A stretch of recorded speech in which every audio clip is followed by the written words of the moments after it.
The game, was it the game against the Vikings the first time you stepped out onto the field? Mm-hmm. So I'm going to make the assumption, and you can correct this story, but I'm going to make the assumption that you stepped out on the field for the Viking games and you had crazy butterflies and jitters. There was no sign of that, but I'm just guessing. And then you stepped out onto the field against the Raiders and it was significantly muted because you were able to get that taste already there. Is that true? Or if not, can you walk me through are you glad you got to just play a little piece of a game before your start so you could be like, okay, like that was kind of a demo run? I mean, I think, I think there's butterflies before every game that I've ever played my whole life. But definitely when, it's a different situation when you're not playing the whole game and all of a sudden you just get thrown in there with no real idea that those things were going to take place last week with Justin and everything. So it is a different thing of going into the middle of a game as opposed to preparing the whole week and then starting the whole game.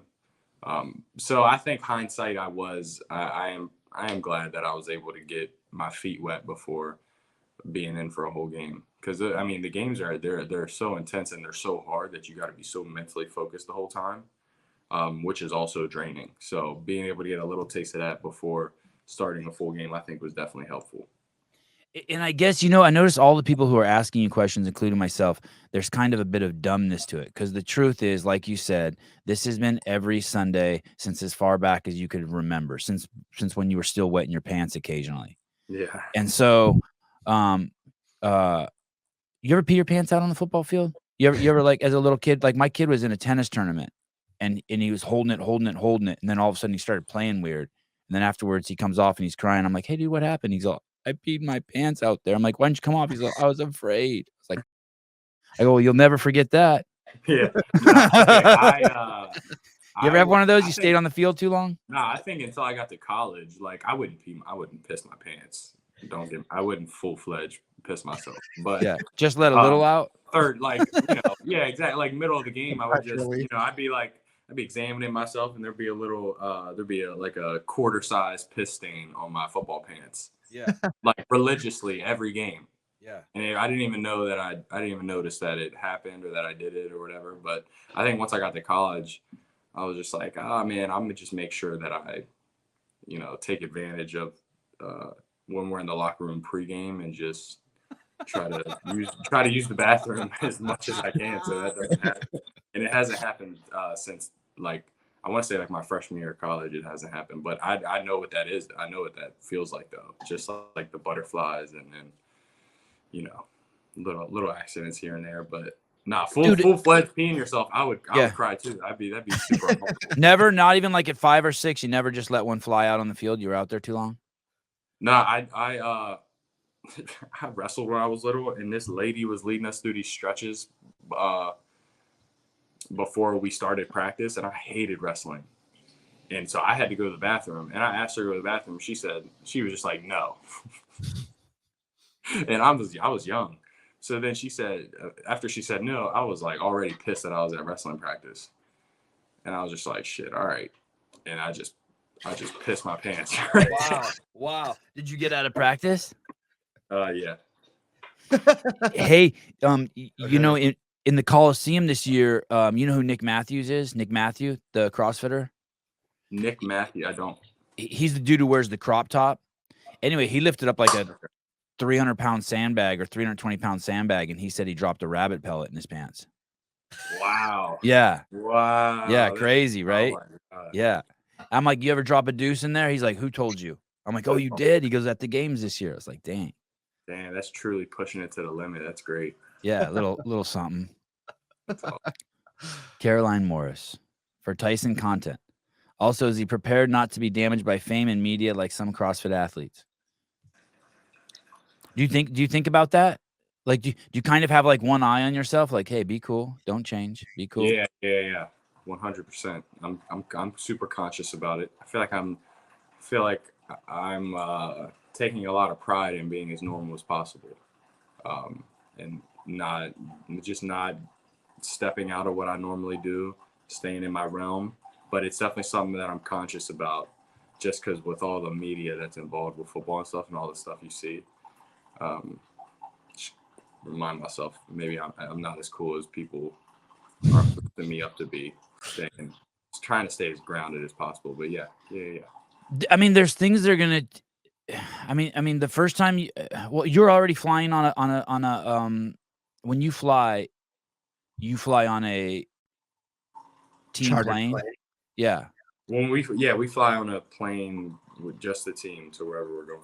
And is that the first time you've ever flown on a chartered jet, a chartered plane? Yeah. Yes. And so that's gonna be hard to fly like a normal person, right? Because you just go get on your own plane and then get off, and that's it, right?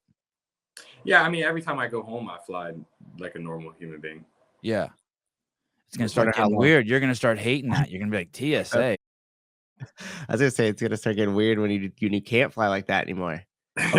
Oh yeah, what do you do? What do you do when it's like that? Do they have a Yeah. special how are you gonna get to the plane if you get to the airport and you only have 30 minutes to get to your gate?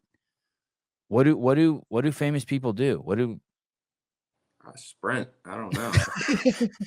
just forearm shivvy some 6-year-old kid who asked for an autograph? Just like, nah, people are usually pretty great about that. Like, it is weird when you have to say no, and I don't ever say no, but the only times I've had to say no is like there's been a couple times where I was on time constraint and or I was going to see my family and I only had a certain amount of minutes to go see them before the bus left. And always cool to do the first one, but then as soon as that draws a crowd, I'm like, hey, I gotta go see my family. I'm sorry, I gotta go see my family. And it is weird, but I'm cool with drawing the line there. If I'm about to miss a flight, no way I'm missing a flight home. No shot. No shot. I got into the we got done practice one time. I was supposed to go home for a 3-day weekend, and practice went on way longer than I initially thought. This is in college or with the Bears? This is like a month ago. This is like a month and a half ago. So we get done practice, and I noticed that the airport's 30 minutes from where I'm at right now in this moment, and the flight takes off in 1 hour. So I know once I get there, the flight is leaving in 30 minutes once I get there. So I got in the Uber. I was like, hey, buddy, I give you $40 plus the Uber cost. If you book it to this airport right now, I got to get home. I got in there. Once I got in there, it was 18 minutes before the gate shut on my thing. And I was just like, it was just one of those things. It didn't matter. If somebody would ask me for a signature there, like it's not happening. It's not happening. How did you get through TSA that fast? Did you just ask people if you could cut? Everybody let me cut, which is top 3 most uncomfortable things in the whole world. Yeah. In front of people at the airport. Everyone turns into an asshole at the airport. Yeah. Wait, what'd you say? Were you like? I didn't know. I was in the back. I was in the way back. It was the busiest day in the Chicago airport of all time, and I'm in the back of the line, and it's you got the rows that are going like this. I'm right here. The front line's right here. It's like 3 lines in between us. I look at the guy in the front. I'm like, buddy, can I please get in front of you? You went straight to the front. You didn't try to go dude by dude. Smart. And then I just went under. I'm in. Made it like 2 minutes left. But yeah, it's just an example. Like, there's no shot I'm signing anything in that moment. And you kind of stand out like a sore thumb already just because you're so tall. It's not like you're going under the radar. Also, the whole thing of the airport, if I'm there on time, everybody in the world can cut in front of me. Oh, you're about to miss your flight? There you go. Go ahead. You got it. Yeah. Me too. So, I always feel like that's not reciprocated when it's your turn to cut. Like, it's never reciprocated. You always feel super uncomfortable being like, hey, buddy, can I please cut in front of you? I have this sick enjoyment of going to airports early just so I can be extra nice to people. Yeah. Just like Yeah. And it's Yeah, not out of the kindness of my heart. It's just to be better than people. Exactly. Yeah, that's exactly where I was going with it. You feel more, just feel more prepared and everything. Like, you can't believe that somebody would show up to the airport that late and be so ridiculous.